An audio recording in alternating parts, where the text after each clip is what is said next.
Alright fellas, Gabriel from Seborrheic and what I want to talk about in this video is what foods to avoid to help you improve your skin and to avoid any eczema and seborrheic dermatitis.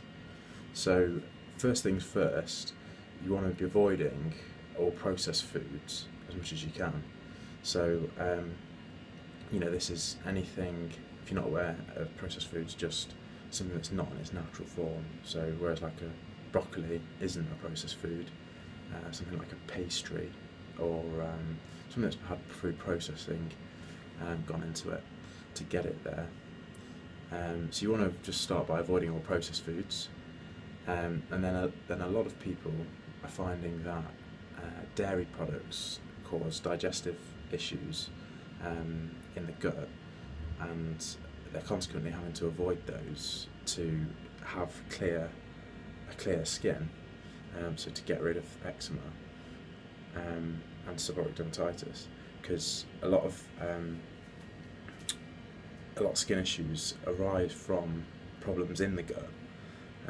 So by tackling that, and if your gut isn't taking to dairy very well, it's best to cut that out. And with a lot of people experiencing that, it's definitely something that if a lot of people are finding it, you may as well sort of consider that. So yeah, just all kind of eggs, milk, anything dairy like that. You want to be butter. You want to be cutting out.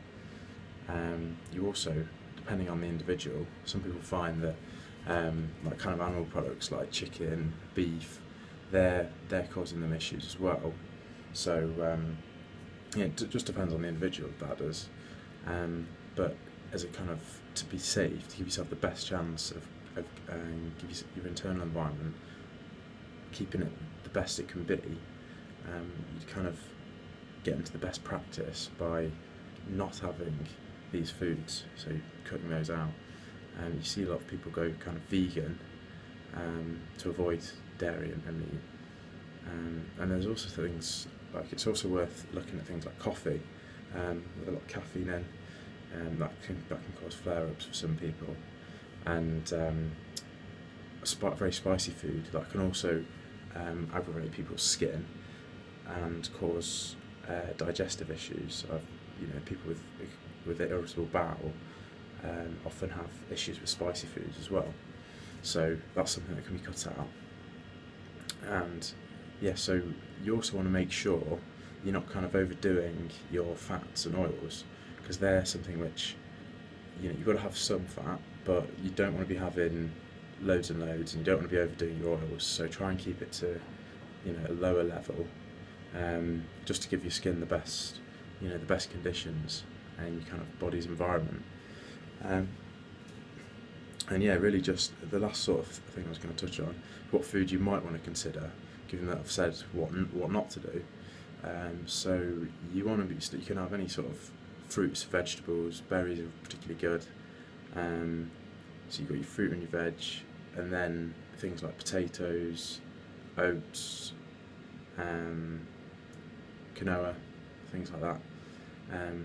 Where there's nothing processed about these really, and they're just in the natural form. And I also find I have an issue with gluten, so I try and avoid gluten as much as possible, personally.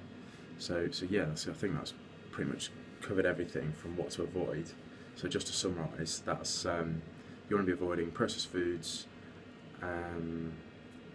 dairy, potentially kind of meats as well, because they can be hard to digest, and things like coffee, very spicy food, and then avoiding high quantities of fats as well. So try and avoid that.